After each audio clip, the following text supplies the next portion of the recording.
Hello student. ये last class जो मैंने आपकी थर्ड क्लास ली थी, ठीक है, क्लास 3 ली थी, उसके अंदर मैंने आपको बताया था एडजॉइंट ऑफ ए मैट्रिक्स क्या होती है। तो कोफैक्टर से बनने वाली सारे एलिमेंट के कोफैक्टर निकाल के उनसे बनने वाली जो मैट्रिक्स होती है वो क्या होती है जी, आपकी ट्रांसपोज लेने के बाद एडजॉइंट ए। मैंने आपको ये भी बताया था A into adjoint A into A क्या होता है, determinant of A into I.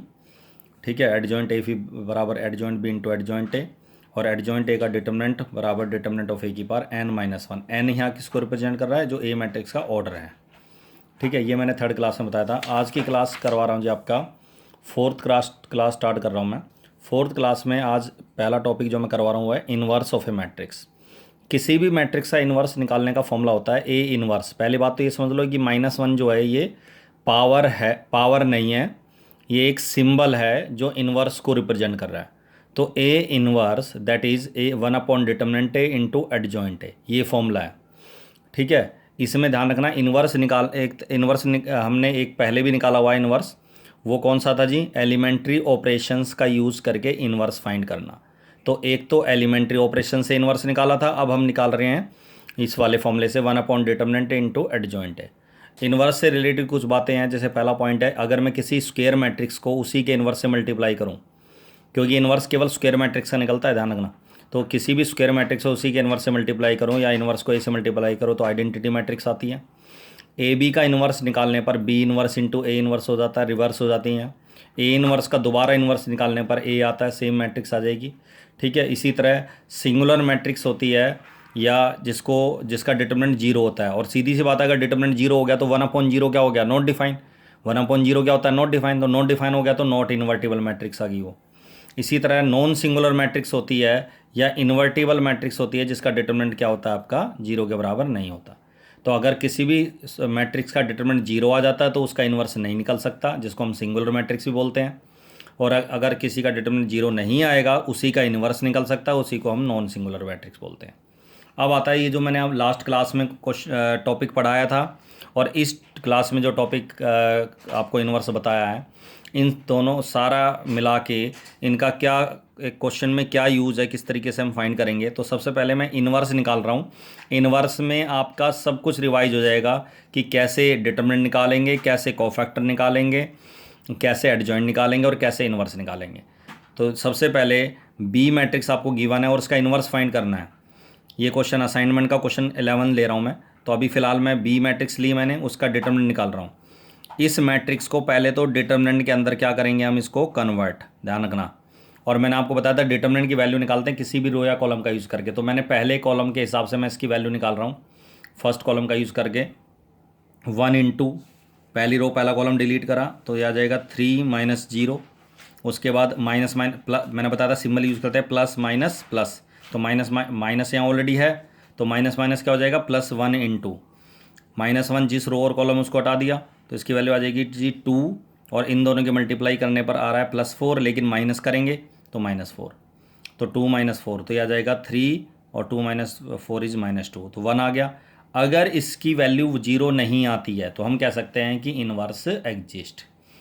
B है तो बी इन्वर्स एग्जिस्ट, ए है तो ए इन्वर्स एग्जिस्ट।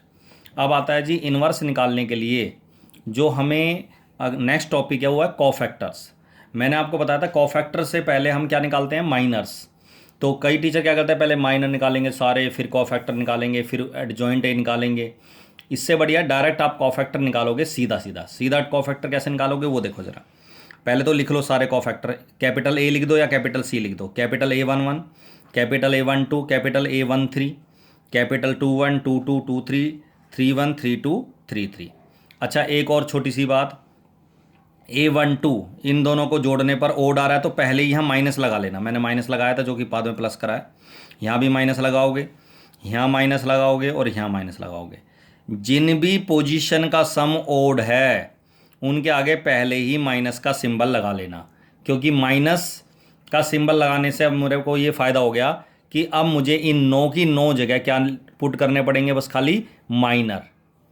ठीक है, माइनर की वैल्यू निकालनी पड़ेगी, क्योंकि जो माइनर कोफैक्टर का डिफरेंस होता है वो ज़्यादा ज़्यादा कितना होता है, माइनस का होता है। और माइनस भी कब होता है माइनर कोफैक्टर में, दोनों में माइनस का भी डिफरेंस कब होता है, जब दोनों पोजीशन का सम ओड आता है। तो इसका मतलब A11, अब मैं माइनर निकालूंगा, फर्स्ट रो फर्स्ट कॉलम को हटाया मैंने, तो जब मैंने फर्स्ट रो फर्स्ट कॉलम को हटाया तो ये मेरे पास 4 एलिमेंट बचे, ठीक है। चारों एलिमेंट को मैंने, इसकी वैल्यू निकालूंगा जी 3 माइनस 0 दैट इज़ 3, ठीक है। तो इसकी वैल्यू आ गई 3। अब मैंने ये ऐसे नहीं निकालना डिटरमिनेट करके, सीधा निकालना है ऐसे, 3 माइनस 0 दैट इज़ 3। उसके बाद next element, first row second column हटा दो, मतलब इस 2 का minor, first row second column हटाएंगे। अच्छा मैं बोल क्या रहा हूँ माइनर, क्योंकि माइनस तो अपने आप ही लगा रखा है मैंने यहाँ, माइनस भी शामिल कर लेंगे तो कॉफैक्टर हो जाएगा वो। तो अगर मैं माइनर निकाल रहा हूँ फर्स्ट रो सेकंड कॉलम, तो -1 माइनस 0 -1 आएगा और प्लस हो जाएगा यहाँ, माइनस माइनस ऑलरेडी माइनस का सिंबल था। उसी तरह फर्स्ट रो थर्ड कॉलम निकालेंगे तो ये वैल्यू आ जाएगी जी प्लस का 2 minus 0 plus 2। Second row first column हटाएंगे, ये आ जाएगा जी 2 और -2 को अगर मल्टीप्लाई करो -2 से तो आ जाएगा +4 और माइनस करने पर -2 + 2, क्योंकि यहाँ ऑलरेडी माइनस था, minus minus +2। Second row second column हटाने पर आएगा जी 1 minus 0 that is 1। Second row third column को हटाने से आएगा जी -2 -0 -2, यहाँ ऑलरेडी माइनस था तो प्लस हो जाएगा। इसी तरह थर्ड रो फर्स्ट कॉलम हटाएंगे तो 0 प्लस का 6। Second row third row second column हटाएंगे तो ये आ जाएगा 0 और +2 आ रहा है, लेकिन माइनस करेंगे तो -2 और माइनस माइनस हो गया +2। थर्ड रो थर्ड कॉलम हटाएंगे तो आएगा 3 और +2 दैट इज़ 5। ये सारे जो कोफैक्टर है मैंने निकालने के बाद इसको मुझे लिखना होता है मैट्रिक्स के अंदर। तो जब मैं इसको मैट्रिक्स में लिख दूंगा सारे कोफैक्टर्स को, ठीक है, ये मैंने सारे कोफैक्टर्स यहाँ लिख दिया ऐसे कैसे मैट्रिक्स में, और इसका ले लिया ट्रांसपोज। ट्रांसपोज का मतलब होता है फर्स्ट रो को फर्स्ट कॉलम में, सेकंड रो को सेकंड कॉलम में, थर्ड रो को थर्ड कॉलम में लिख दिया, तो ये आ जाएगी आपकी एडजॉइंट बी। अब आता है जी बी इनवर्स। बी इनवर्स का फॉर्मूला मैंने अभी बताया 1 determinant B into adjoint B. Determinant की वैल्यू नंबर होता है, डिटर्मिनेंट एक नंबर 1/1 1 निकला था हमारा, और एडजॉइंट बी हमारी मैट्रिक्स है। तो ये आपका तुमने देखा 1/1 1 ही होता है, अगर कोई नंबर होता तो वो लिखता, वो अंदर डिवाइड कर देता उससे। तो ये आपकी मैट्रिक्स आ गई जी, this is the adjoint B. अच्छा लेकिन जो क्वेश्चन है उसमें था फाइंड ए बी का होल इनवर्स। तो बेटा ए बी का होल इनवर्स निकालने के लिए इसमें एक फॉर्मूला लगेगा, that is B inverse into A inverse. B inverse बाद वाली मैट्रिक्स पहले लिखनी है, ए इनवर्स वाली बाद में लिखनी है। तो बी इनवर्स हमने ये निकाली हुई है, और ए इनवर्स हमें गिवन है, ये दे रखी है क्वेश्चन में, हमें गिवन है ये वाली मैट्रिक्स। तो इनकी मल्टीप्लाई कर दो, फर्स्ट रो फर्स्ट कॉलम से मल्टीप्लाई करोगे, first row second column, first row third column, second row first column, ये मल्टीप्लाई करने के बाद ये आपका आंसर आ जाएगा जी। इनको ऐड करोगे तो this is the answer, A B का होल इनवर्स। तो इस तरीके से ये क्वेश्चन सोल्व करना होता है, ठीक है। एक क्वेश्चन और करवा देता हूँ तो मैं इसमें, ठीक है।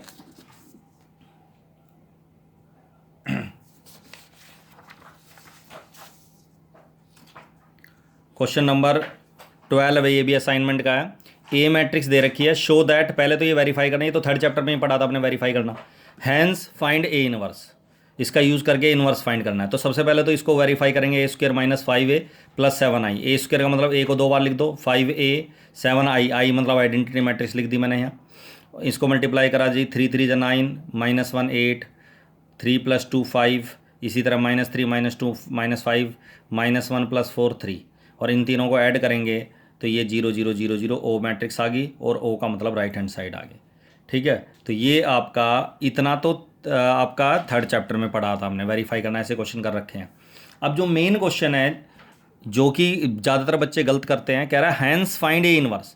अब ए इनवर्स निकालने के लिए बच्चे क्या करते हैं, फॉर्मूला लगा देते हैं, जो अभी हमने इससे पहले वाला क्वेश्चन करवाया जैसे, जिस मेथड से, क्या कि ए इनवर्स बराबर 1 डिटर्मिनेंट ए इंटू एडजॉइंट ए, कोफैक्टर वगैरह निकाल के। लेकिन इनवर्स अगर आपने ऐसे करा, इस तरीके से करा, तो आपको नंबर नहीं मिलेंगे इस क्वेश्चन में, क्योंकि इस रिलेशन से ही इनवर्स फाइंड करना है। और इस रिलेशन से इनवर्स कैसे फाइंड करेंगे वो देख लो, रिलेशन लिख दी, ए इनवर्स, जिस मैट्रिक्स का इनवर्स निकालना होता है उस मैट्रिक्स के इनवर्स से दोनों साइड मल्टीप्लाई कर दो। तो ए इनवर्स से दोनों साइड मल्टीप्लाई करा मैंने, ठीक है। A² को a इंटू ए लिख दिया। अच्छा ये रूल्स होते हैं तो मैं बताया मैंने, ए इनवर्स को ए से मल्टीप्लाई करूँगा या ए को इनवर्स से करूँगा तो आइडेंटिटी आता है, और आइडेंटिटी को किसी मैट्रिक्स से मल्टीप्लाई करने पर वही आता है। तो ए इनवर्स इंटू ए, क्योंकि ये दो ऑलरेडी मल्टीप्लाई तो एक से ही करना है, तो A inverse into A, identity आ गया, ए के बच गया 5, ऐसे ही A inverse into A, identity आ गया। इसी तरह A inverse into identity, matrix को मैट्रिक्स से करना होता है मल्टीप्लाई, तो मैट्रिक्स को मैट्रिक्स से करेंगे, inverse into I, A inverse. I into A, अभी बताया मैंने आई इंटू ए क्या होता है, ए हो गया 5i 7i, 5i ऐड कर दो दोनों साइड तो ये आ जाएगा आपका जीरो मैट्रिक्स में 5i ऐड करेंगे तो यही में आएगी 5i और ए माइनस हो जाएगा। आइडेंटिटी की जगह आइडेंटिटी रख दो, ए की जगह ए मैट्रिक्स रख दो, माइनस कर दो 5 से मल्टीप्लाई करके से माइनस कर दिया और जब माइनस करेंगे 5 माइनस 3 क्या आ गया 2, जीरो माइनस करेंगे तो -1, जीरो माइनस करेंगे तो +1, 5 माइनस 2 इज 3 और 7 ये जो मल्टीप्लाई था डिवाइड में आ गया। तो ये आपका आंसर आ गया जी, इनवर्स आ गया इस रिलेशन से। तो इनवर्स निकालने के बेटा 3 तरीके होते हैं, किसी भी मैट्रिक्स का इनवर्स हम 3 तरीके से निकाल सकते हैं। कौन कौन से 3 तरीके, एक एलिमेंट्री ऑपरेशन का यूज़ करके, दूसरा इस फॉर्मूले से A inverse equal to determinant determinant into adjoint A, और तीसरा एक गिवन रिलेशन से। तो इनवर्स निकालने के ये 3 तरीके होते हैं। क्लियर है यहाँ तक? पूरी 12th में 3 ही तरीके पढ़ेंगे इनवर्स निकालने के। तो ये आपका था जी क्लास नंबर 4। ठीक है, इस वीडियो को देख लेना। क्वेश्चन 1 से लेकर 14 तक प्रैक्टिस असाइनमेंट 1 तो हो ही जाएगी, 2 के भी 1 से लेकर 14 तक इस टॉपिक से रिलेटेड क्वेश्चन आपके हो जाएंगे। कोई भी डाउट है, प्रॉब्लम है, वो डिस्कस कर लेना। क्लियर है? That's all.